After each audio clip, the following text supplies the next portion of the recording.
السلام علیکم۔ قوم عاد تاریخ کی ایک عظیم اور طاقتور قوم گزری ہے۔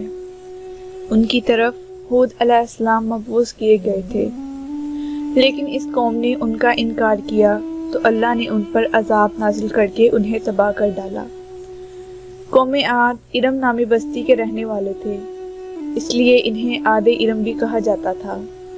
یہ علاقہ عدن کے گرد و نواح میں آباد تھا۔ یہ لوگ بہت ہی لمبے قد اور مضبوط جسامت کے لوگ تھے۔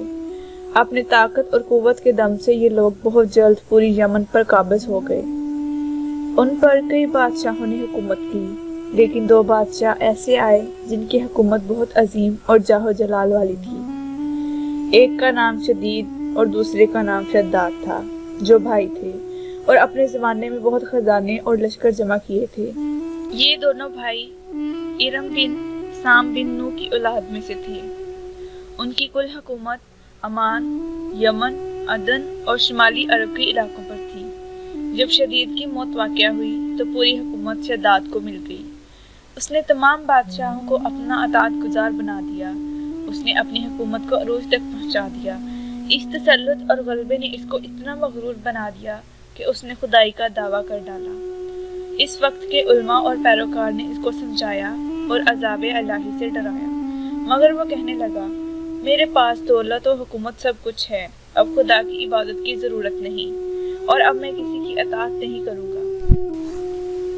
شداد نے حضرت ہود کی زبان میں سن رکھا تھا کہ جنت کیسی ہوگی اور اس کی خوبصورتی اور نعمتوں کا کیا عالم ہوگا۔ اس نے زمین پر جنت بنانے کا فیصلہ کیا۔ وہ کہتا تھا کہ مجھے اس جنت کی ضرورت نہیں جو خدا نے بنائی ہے، ایسی جنت تو میں دنیا میں خود بناؤں گا۔ لہٰذا اس نے 100 معتبر افراد کو جمع کیا اور ہر ایک کو 1000 افراد کا معتبر کیا، اور پورے دنیا کے ماہرین کو عدن آنے کی دعوت دی۔ اس نے اپنے بھانجے زیاق، جو کہ ایران کا بادشاہ تھا، اس کو بلا بھیجا کہ جتنا سونا ہو سکے میرے پاس لے آؤ۔ زیاق نے ایسا ہی کیا۔ اس نے تمام حکمرانوں کو حکم دیا کہ سونا چاندی کی کانوں سے اینٹیں بنا کر بھیجیں، اور کوہ عدن کے متصل ایک مربع شہر جو 10 کوس چوڑا اور 10 کوس لمبا ہو بنانے کا حکم دیا۔ اس کی بنیادیں اتنی گہری کھودوائیں کہ پانی کے قریب جا پہنچی۔ پھر ان بنیادوں کو سنگ سلیمانی سے بھروا دیا۔ جب بنیادیں بھر کر زمین کے برابر ہو گئیں تو اس پر سونے چاندی کی اینٹوں کی دیواریں چنی گئیں۔ ان دیواروں کی بلندی اس زمانے کے گز کے حساب سے 100 گز مقرر کی گئی۔ جب سورج نکلتا تو اس کی چمک سے دیواروں پر نگاہ نہیں ٹھہرتی تھی۔ یوں شہر کی 4 دیواری بنا دی گئی۔ اس کے بعد 4 دیواری کے اندر 1000 محل تعمیر کیے گئے۔ ہر محل 1000 ستونوں والا تھا اور ہر ستون جواہرات سے جڑا ہوا تھا۔ پھر شہر کے درمیان ایک نہر بنوائی گئی اور ہر محل میں اس نہر سے چھوٹی چھوٹی نہریں لے جائیں گئی۔ ہر محل میں حوض اور فوارے بنائے گئے۔ اب نہروں کے فرش اور دیواریں یاقوت، زمرد اور مرجان اور نیلم سے سجا دی گئیں۔ نہروں کے قریب ایسے مصنوعی درخت بنائے گئے جس کی جڑیں سونے اور پتے زمرد کے تھے، اور ان کے پھل موتی یاقوت اور دوسرے جواہرات کے بنوا کر ان پر ٹانگ دیے گئے۔ شہر کی دکانوں کو مشک اور زعفران گلاب سے متصل کیا گیا۔ یاقوت اور جواہرات کے خوبصورت پرندے چاندی کی اینٹوں پر بنوائے گئے، جن پر پہرے دار اپنی اپنی باری پر آ کر پہرے داری کیا کرتے تھے۔ جب تعمیر مکمل ہو گئی تو حکم دیا گیا کہ سارے شہر میں ریشم کے قالین بچھوا دیے جائیں۔ پھر نہروں کے اندر سے کسی میں سے میٹھا پانی، کسی میں شراب اور کسی میں شہد اور شربت جاری کر دیا گیا۔ روایتوں میں آتا ہے کہ اس جنت کو بنانے میں 300 سال لگے اور شداد کی عمر 900 سال کے قریب تھی۔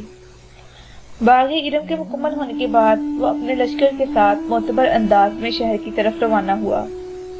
جب پہنچا تو سارے شہر والے اس کے قریب آ گئے اور اس پر زر و جواہرات نشاور کرنے لگے۔ ابھی اس نے گھوڑے کی رکاب سے 1 پاؤں نکال کر دروازے کی چوکھٹ پر رکھا ہی تھا کہ اس نے ایک اجنبی شخص کو اپنے قریب کھڑا پایا۔ اس نے پوچھا، تو کون ہے؟ اس شخص نے کہا، میں ملک الموت ہوں۔ پوچھا، کیوں آئے ہو؟ اس نے کہا، تیری جان لینے۔ شداد نے کہا کہ مجھے اتنی مہلت دے دو کہ میں اپنی بنائی ہوئی جنت دیکھ لوں۔ جواب ملا، مجھ کو اس کا حکم نہیں۔ کہا اس قدر فرصت دے دو کہ گھوڑے پر سے ہی اتر آؤں۔ جواب ملا اس کی بھی اجازت نہیں۔